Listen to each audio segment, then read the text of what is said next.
Airline के तैयारे की कराची एयरपोर्ट पर हंगामी लैंडिंग। दौरान परवाज एक मुसाफिर की तबीयत नासाज होने पर भारतीय कप्तान ने हंगामी लैंडिंग की इजाजत मांगी।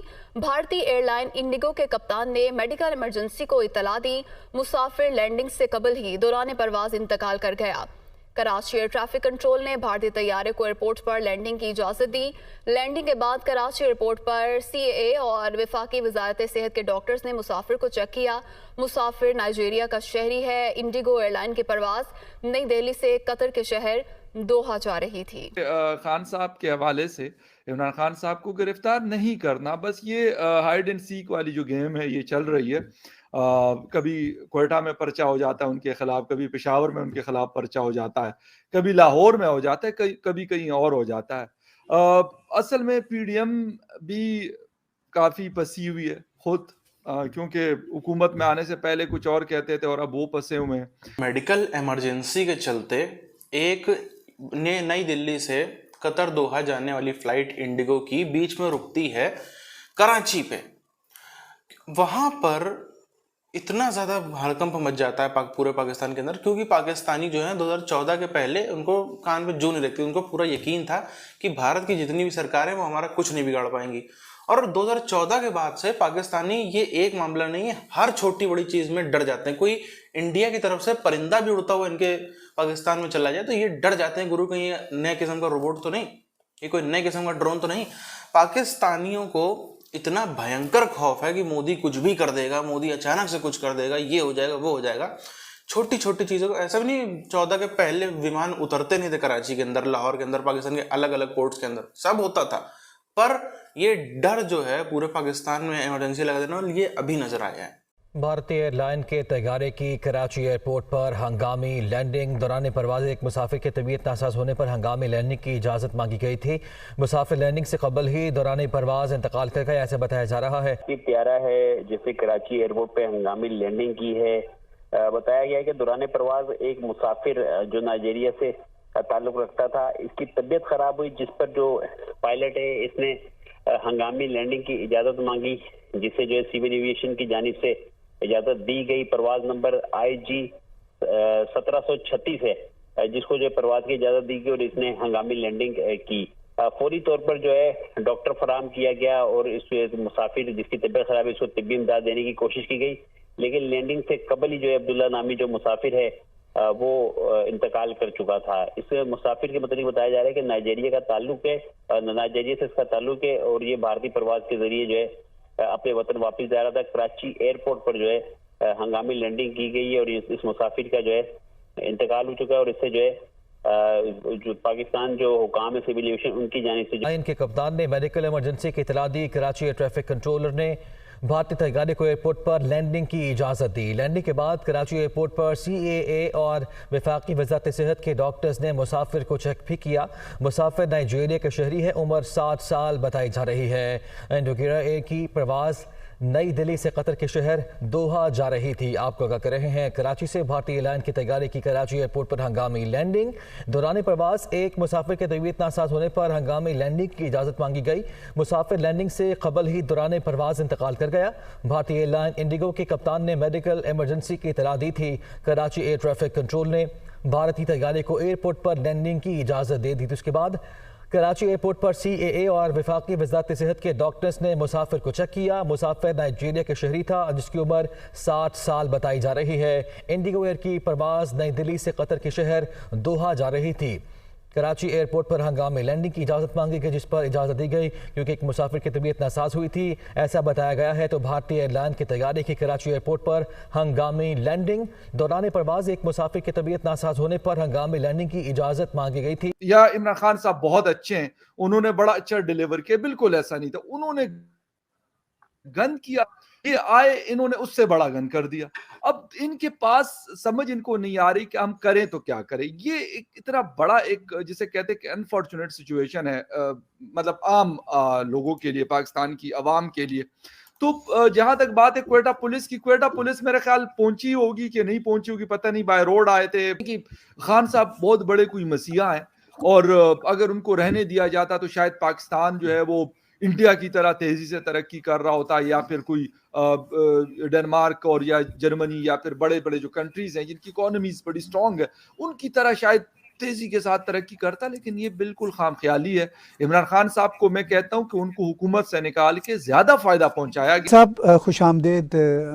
जरदारी साहब के बेटे बिलावल भुट्टो यूनाइटेड नेशन के फोरम पे कहते हैं कि जम्मू एंड कश्मीर में ख़वातीन का बहुत बुरा हाल है। और खान साहब को अगर जिस तरह की रिलीफ शरीफ आपको पता है मिलते रहते हैं, हम खैर उनका फिर जिक्र नहीं कर सकते, वो नाराज होते, नाराज क्या वो डायरेक्ट जो है वो मतलब कहते हैं बुला लेते हैं ना। तो इस वजह से वो लोग और या कुछ और लोग उनको अभी भी मेरे ख्याल में काफी हद तक वो महफूज हैं, ऐसा नहीं महफूज हाथों में, लेकिन जब थोड़ा सा उनको लगता है कि अब खतरा बढ़ रहा है तो फिर आपको पता है कि वो फिर बैठ जाते हैं और वो 2 फ्लैग्स लगाए होते हैं लेफ्ट राइट पे, और फिर वो कहते हैं जी कौम से खिताब कर रहे हैं। अच्छा, बच्चियों में तो हम बहुत काम कर रहे हैं अल्लाह के फजल से। ये वाला जो काम ये गंद डालने के लिए रोडों पे ला रहे हैं ना, हम इसके खिलाफ हैं भाई। ना तो तुम्हारा जिस्म तुम्हारा है और ना तुम्हारी मर्जी चलेगी। ये जिस्म भी अल्लाह का है और मर्जी भी अल्लाह की है, और ये कुरान ने कहा है। आम पाकिस्तानियों को हिट नहीं करते, हम उनको टारगेट नहीं करते। और आपने देखा होगा पिछले 6-7 महीने या 8 महीने में कोई भी एक ऐसा हमला नहीं हुआ जो आम ये मार्केट में, वैसे तो फौज पुलिस के लोग भी हमारे सोसाइटी के मेंबर्स हैं बेचारे, मतलब किसी का भाई, किसी का हस्बैंड, किसी का बेटा, बट द थिंग इज क्योंकि वो यूनिफॉर्म में होते हैं तो उनके खिलाफ वो कहते हैं कि जी हमारी जंग है और हम इसको आगे लेके जाएंगे।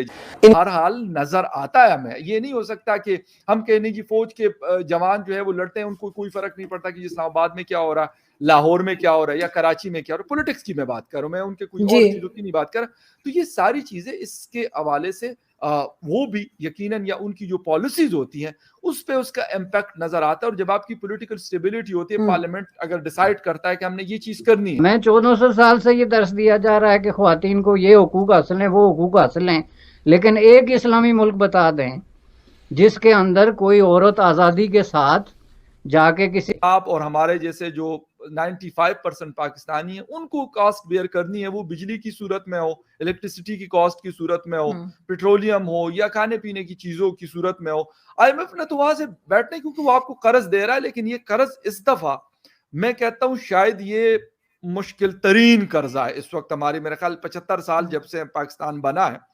हमारी एजेंसीज ऑपरेट करती हैं, वो कर लेती हैं, उनको बता देती है कि यार इस तरह का कोई खतरा हम बांध चुके हैं तो शायद हो सकता है। बलूचिस्तान के हवाले से इस तरह की चीजें आती है। बट द थिंग इज, अगर हम बात कर लीजिए कंट्रोल, तो ये इतना इजी नहीं है। अपने आप को विश्व की नंबर 1 आर्मी क्लेम करने वाली पाकिस्तानी फौज, चाहे कश्मीर के मुद्दे पर जान दे देने वाले पाकिस्तानी हों, चाहे वो आम पाकिस्तानी हो, चाहे हम पाकिस्तानी मंत्रियों तक को देखें, सबसे ऐसी फीलिंग आती है कि जान दे देंगे कश्मीर के लिए, मरने मारने पर उतरने वाली बातें करने लगते हैं। अभी भी अगर हम बात करें तो एक तरफ हम देखें बिलावल भुट्टो जरदारी। बिलावल भुट्टो जरदारी ये व्यक्ति कोशिश बहुत कर रहा है अपने नाना जैसे बनने की, जो जुल्फिकार अली भुट्टो का एक जमाना था, पूरे पाकिस्तान में तूती बोलती थी, कम से कम बांग्लादेश को छोड़ दे तो ईस्ट पाकिस्तान था उसमें तो बोलती थी। उस ईस्ट पाकिस्तान में जहां तूती बोलती थी जुल्फिकार अली भुट्टो की, आज बिलावल भुट्टो की कोई इज्जत नहीं। पूरे पाकिस्तानी इसको वैसे ही ट्रीट करते हैं जैसे कि एक पप्पू हो, पाकिस्तानी पप्पू के नाम से ये भारत में जाना था। और ये भी इसकी हरकतें भी आप देखो, हरकतें भी इसकी कुछ वैसी कुछ खास फर्क नहीं है। आप देखो कभी भी साफ पता चलता है कि बिना सोचे समझे किसी ने पर्चा पकड़ा दिया और वो चीज मुंह पे पट्ट से आके बोल दी। सारे पप्पू दुनिया के ऐसे ही करते हैं। गुजरात का बूचर और ये और वो दुनिया भर की बातें जो है ये बोलता रहता है, और यूनाइटेड नेशन में अपने देश की बेइज्जती कराता है। और अपने देश के अंदर तो वैसे कोई बहुत खास इज्जत है नहीं। सिंध के बाहर, सिंध के अंदर तो चलो इसका एक गुंडागर्दी है इसकी उसकी पार्टी की। सिंध के बाहर पंजाब में, KPK में, बलूचिस्तान में, POK में कोई इसकी इज्जत भी नहीं है। तो मुख्य मुद्दा ये है, मेडिकल इमरजेंसी के चलते भारतीय विमान की, इंडिगो के विमान की लैंडिंग करानी पड़ी, जो नई दिल्ली से कतर जा रहा था, दोहा जा रहा था। उसकी लैंडिंग करानी पड़ी क्योंकि उसमें एक नाइजीरियन व्यक्ति की हालत बहुत ज़्यादा गंभीर हुई। बाद में खबरें आप सबने सुनी क्या हुआ उनके साथ में, खैर वो बताने की नहीं ज़रूरत है। तो इसके चलते और करना पड़ा। अब पाकिस्तानी जो हैं ये 2014 के बाद से ही बहुत भयानक तौर पे डरते हैं। ये डरते हैं कि गुरु एकदम से ऐसा ना हो ये रेस्क्यू बोल के उतरे, फिर एकदम से फौज उसमें से उतरी है, फौज उतरा है और एकदम धन धन धन पूरा कराची एयरपोर्ट को कब्जा कर ले, पूरे कराची पर। इनको डर लगता है। पाकिस्तानी डरते हैं कि जब से सर्जिकल स्ट्राइक एयर स्ट्राइक हुई है उसके बाद से डरते हैं गुरु जर इतना सा भी रिस्क मत लो, हर चीज में डरते हैं। इसी चक्कर में एक विमान क्या उतरा, पूरे पाकिस्तान के अंदर हाई अलर्ट लग गया।